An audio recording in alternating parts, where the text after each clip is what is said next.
plowing through enemies, destroying them, hitting them with, like, you know, all these kind of intense attacks. You do feel like an Avenger playing it. Hi, this is Julian from GAMINGbible. I'm here with James. Hello! And we're going to be talking about Marvel's Avengers. Because you've been playing the beta, right?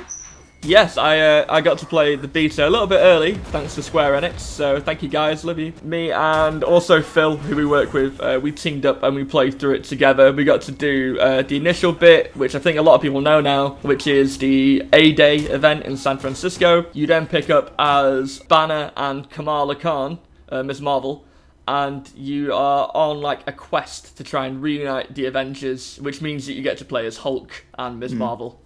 So the A-Day thing, that's what we saw like in the initial reveal back in 2019. It's like sort of you play as each of the main members of the Avengers as they are under attack on the San Francisco bridge. So a group of, it looks like sort of mercenaries, attack the event. It's kind of like a celebration of them, and you get to play as Iron Man, Captain America, Black Widow, the Incredible Hulk, and Thor. There is no Hawkeye at that event, although we do now know he's coming to the game, and you end up fighting against Taskmaster. That's a really cool sequence because Black Widow confronts him head on, and in my experience, Black Widow was the more fun character to play.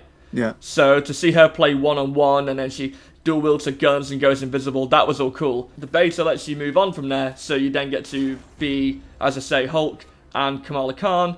And from there are other characters you unlock further too. So in the beta, I also played as Iron Man and Black Widow again. So how do the missions work? So you started off, you're playing Hulk and Kamala Khan. Like, was it you were playing one, Phil was playing the other, or were you swapping between them? In that mission, that was just single player, that one. So I started as Hulk, and then I swapped to Kamala for some cool sequences, including like there's like a platforming element to this game as well. You know, there are things you jump on, gaps you get across, and Kamala stretches her arm out and swings almost like Spider-Man-esque across like gaps.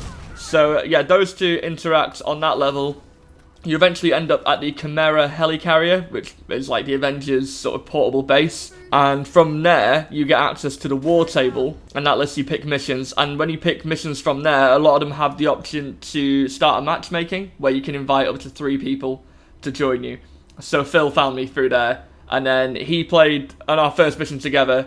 I played as Hulk, and he played as Kamala Khan. Fair enough. And so, like, tell me a bit about these different characters then. So, like, in sense of, obviously, if you read the comics, these have wildly different powers and abilities, but, like, how does that work in the game? At the core, the combat feels similar with each character, in that, you know, it's like an open world brawler, getting around, fighting enemies. But then it breaks down into different playstyles. So Kamala uses her stretchy limbs and her abilities like that to inflate her fist to massive size, so she can rain down the pain on anyone. But she's also quite nimble, quite lithe, whereas someone like the Hulk, super strong, wonderful, but like you are always in smash mode. Like although it's quite funny when like you get to a computer terminal you have to access, and the Hulk's like, rah, smash. Oh, just gently press that button. there we go. Okay, done. I found that brilliant. But yeah, they all feel different. Iron Man's really noticeable because he can fly. Yeah. So at any point in the level, you can just jump up and jet around and blast energy from your hands. So those attacks and that distance are really handy. Dare I say, if you're not particularly good, you can just sort of back off and shoot from a distance.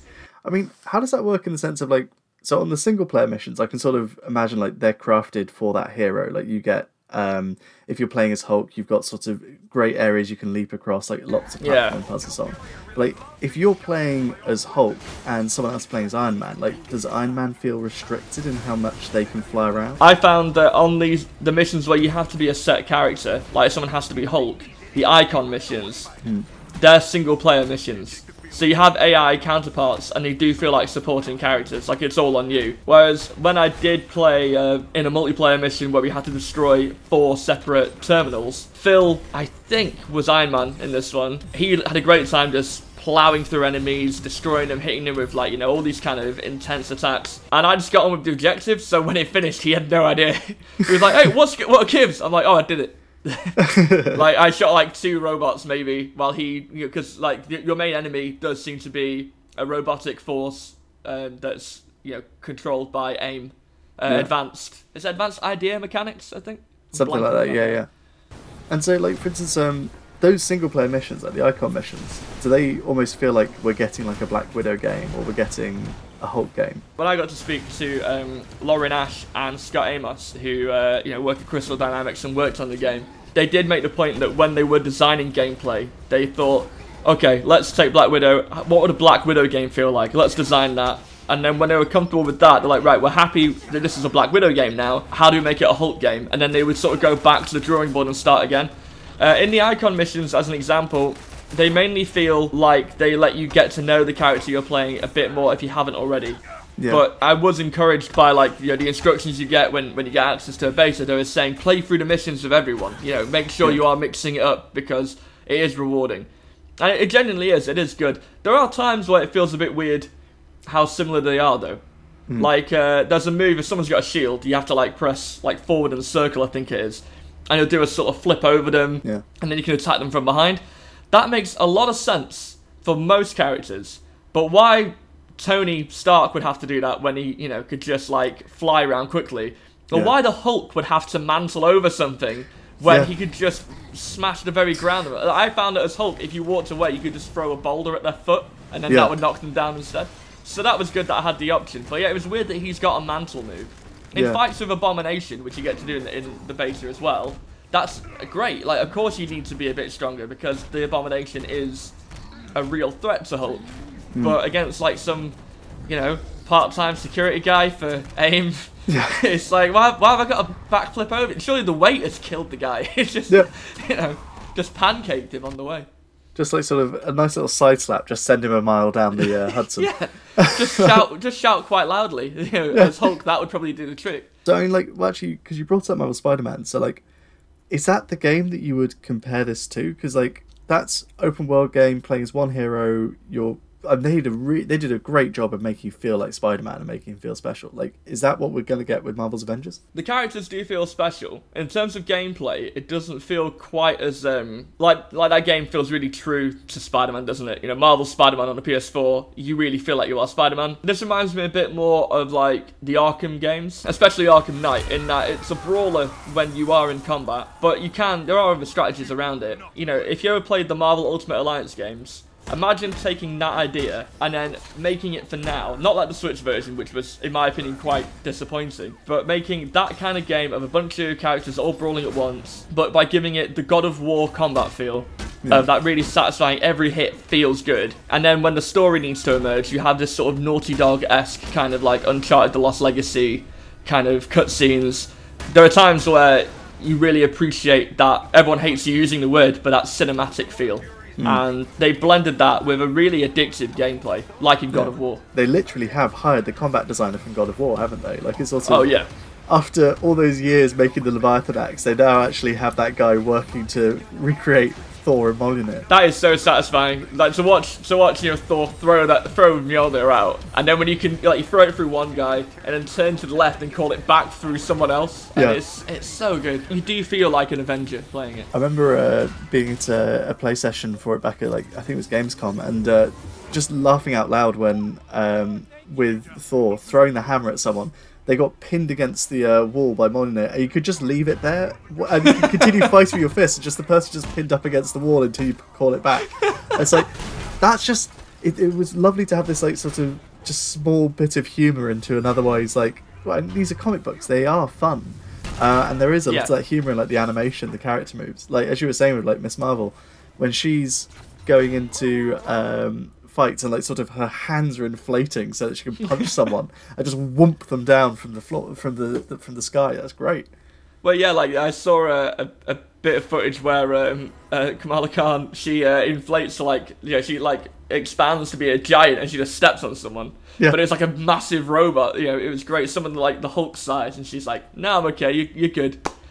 I think it's exactly what we need for an Avengers game in terms of great gameplay, a lot to do, very expansive. There's reason to replay missions, and I'm curious to see how the story unfolds as well, especially as it looks like Captain America dies in the opening. Yeah. What happens from there is what I want to know. I mean, it is based on the comic book. Not many people stay dead in those things. Square Enix announced that there was going to be Hawkeye was going to be added. We've always known that new heroes are going to be coming to the game afterwards. Yeah. But now that you've played a bit of the beta and you've seen how these co-op missions work and that sort of thing, is it clear how additional heroes like Hawkeye, Spider-Man, potentially Ant-Man are going to be folded into the content that's there at launch? In terms of the gameplay, you can attack with range pretty much every character. So Hawkeye's a natural fit for that. As long as he can use his bow as a decent kind of melee weapon, fitting into the game will not be an issue. As for Spider-Man, I am a little concerned how they plan to put him in one version and not the other. Yeah. Will he fit in barely noticeable at all? Yeah. You know, that's what I'm interested. And, you know, I mean, will it be Peter or will it be Miles is the other question too. Say it's 6 months down after release and a new hero comes out. Would you go back through all the co-op missions and play them again with the new hero? If there's enough content attached, like, I believe Hawkeye gets his own little part of the story, his own icon missions. So if a character like, you know, Black Panther comes in and you get a mission as him, say, defending Wakanda, something like that. Yeah. Or you get a mission where, I don't know if this could happen, but like the Fantastic Four are in there. And this mission is them, you know, it's the story of how they all link up with the Avengers this time. Then yeah, I'd want to play it for the extra bits of story. The gameplay, like I say, is very addictive, but the story is ultimately what made me want to keep questioning the game, made me want to keep pushing forward. So when exactly can I play it? September 4th is the release date for Marvel's Avengers. PS4, Xbox One, and it's coming to PC too. Awesome. Well, thanks very much, James. Thank you, Jules. Bye.